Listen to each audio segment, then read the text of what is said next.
Mi pare che l'autonomia non stia andando né avanti né indietro, continuano a parlarne, sono mesi che dicono si farà fra 3 mesi, fra 2 mesi, fra un mese. Oggi Di Maio dice che non ha mai letto un testo, non so neanche se sia mai stato scritto, direi che non la farà questo governo. Governo Lega 5 Stelle che all'indomani del voto del 26 maggio Giorgia Meloni, leader di Fratelli d'Italia, conta di mandare a casa per dare vita a un esecutivo di centrodestra con gli alleati storici e lo fa forte di un consenso crescente. Non a caso nel partito hanno trovato posto negli ultimi mesi nomi come Remo Sernagiotto, Elisabetta Gardini, Elena Donazzan. Noi siamo diventati una realtà estremamente attrattiva, negli ultimi mesi abbiamo aggregato una cosa come 800 amministratori su tutto il territorio nazionale, perché siamo un movimento coerente, siamo un movimento che è rimasto sempre saldamente nel campo del centrodestra. Noi non abbiamo fatto i patti col PD, non abbiamo fatto i patti con i 5 Stelle, siamo anche molto concreti, nel senso che rispetto a tante promesse faraoniche che fanno gli altri siamo stati magari più diciamo oculati,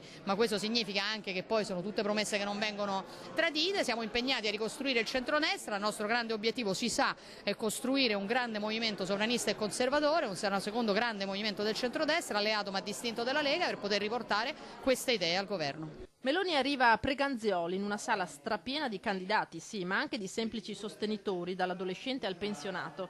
Parte l'inno d'Italia, il tempo non è molto e lei tocca i temi principali.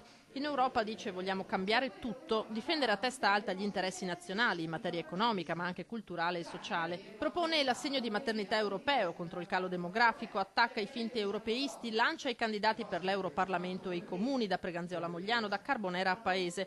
Riceve in regalo fiori ma anche del parmigiano con impresso il suo nome e un paio di scarpe tricolori realizzate apposta per lei.